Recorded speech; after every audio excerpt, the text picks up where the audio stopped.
guys, and welcome to SteveKnows. This is the Saints and Sinners review, the Walking Dead game that is a standalone story from the novel and the TV series. So I'm going to go over my review after playing the game for a little bit, and also show you guys a let's play so you can see what the gameplay is like as well. So let's dive in first to the review. So the game is based in New Orleans, Louisiana, so we do get some smooth talking accents throughout the game that I do like, the Jazz City. And the story is a completely original one. It's not a continuation of the novels or the TV show, and it's about a year after the breakout has started, and you play as the tourist. And you have a reputation around New Orleans, and word is getting around that your skills are incredible, and therefore you are in high demand within the city. In the city there are two surviving groups known as the Tower, which live in a large, huge building that overlooks the city, hence their name.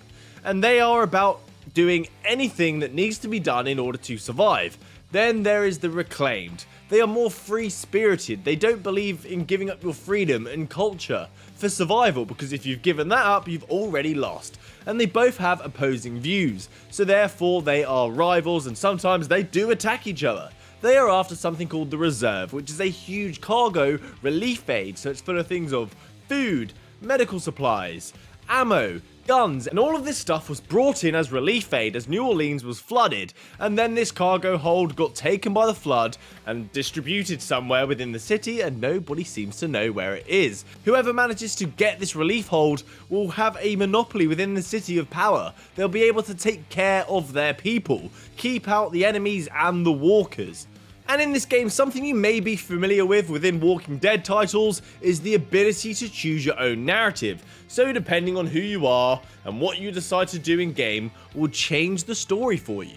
Because you can choose whether to be the good person, choosing the right path, helping people, or to be a complete arse and choose all the bad decisions and be mean, hence the name of the game, Saint or Sinner. Talk about the gameplay, and there is something I want to commend them for, and that is the embodiment of a survivalist. You have yourself carrying around everything you'll ever need, a flashlight here on your left chest, and you have to manually power it as well, so it's not a battery powered one, it's one of those you have to shake and it produces light. In your left holster you can have a weapon, in your right holster you can also have a weapon, such as a shiv to stab zombies or a gun. In your back you can have a heavy weapon, an axe, a crossbow, a shotgun, anything you'd like. You'll also have a backpack over your left shoulder for you to store items. In your front pouch here, you have a reloading bag. So when you're using a weapon or a gun's equipped, you can quickly take out ammo and reload your gun, which, honestly, there is some fun moments in this game. When zombies are around, you have to reload fast, but have to do it manually, and then you manage to pop them. It's a great feeling,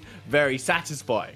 On your right side, there is also a notebook which makes for some seamless play. I think it's fantastic. In this notebook, you can see your mission objectives, photos, articles that you've seen around, notes. There's also a map. You can track the resources that you have when you're trying to find certain items. So having this instead of going to a pause menu allows for more seamless play. I love whipping it out, using my finger to scan for what my next objective is, and then putting it away. It just seems more of an immersive experience, more of a survivalist. There is some exploration to have in this game as well, but not huge because it's split into sections. It's not one big open world map, and you'll have to look for certain items, medical supplies, and food in order to heal yourself, improve your stamina, and also recycle items that you take back to your base and that enable you to craft new items such as guns. So make sure you pick up broken guns, scrap metal, fizzy drinks, cans of food, bandages, anything you find around. The combat side of this, not only will you face off against zombies, but also the factions.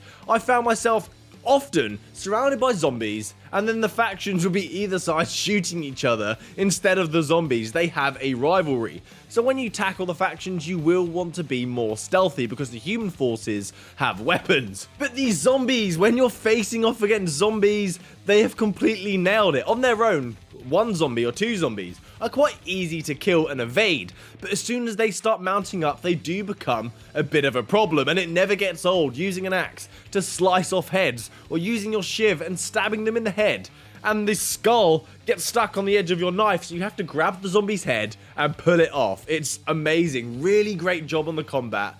I enjoy it so much. Something in this game that people who play Dark Souls or Bloodborne will be aware of is that when you die, all of your supplies will be dropped in the location you just died. So if you died within a faction, good luck getting your stuff back. And this becomes very frustrating because sometimes you have weapons on you, a huge supply of items you've just picked up, and then it's then lost within a faction's house.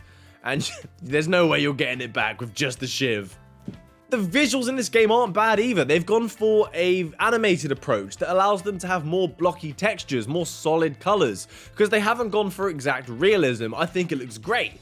There are a few issues I have with this though, that instead of traveling from place to place as one big exploration, one big city, you have to take a boat from place to place, and it seems like you're just visiting stages, little small areas, and it breaks the immersion. Also, the stamina, I want to run. And you can't because the stamina runs out, and I know it's more realistic, but the walking speed is so slow that the only option really is to run if you want to evade or start progressing the game in a normal pace. These are small minor issues, nothing major.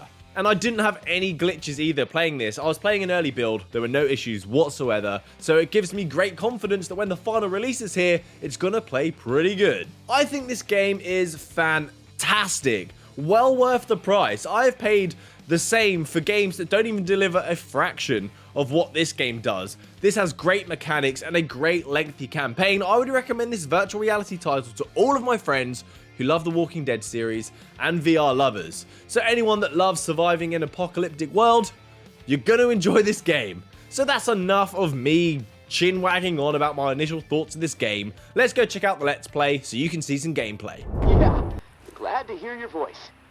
Ready to get started? Ready as I'll ever be. Okay, good. So I found the manual for the pump flow regulator. It looks like we need to calibrate it before it can be installed.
Morning, sunshine. You around? I'm here, Casey. What's up? I've located another flow regulator. We need it to repair the second pump.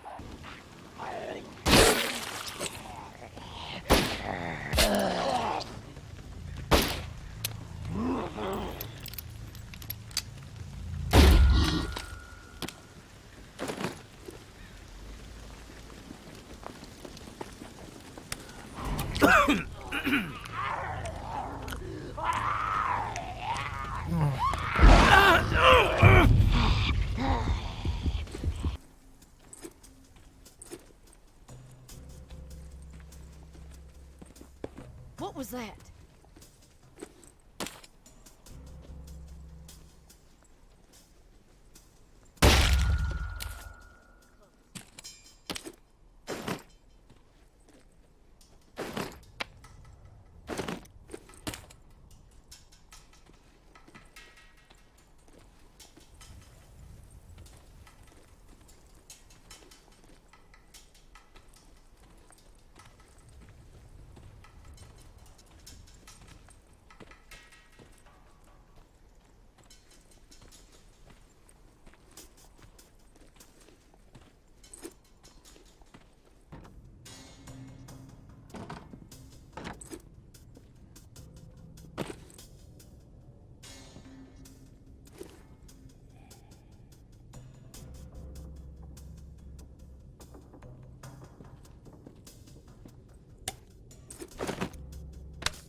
I've got some trouble over here!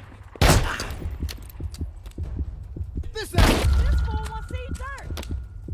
I don't even like it.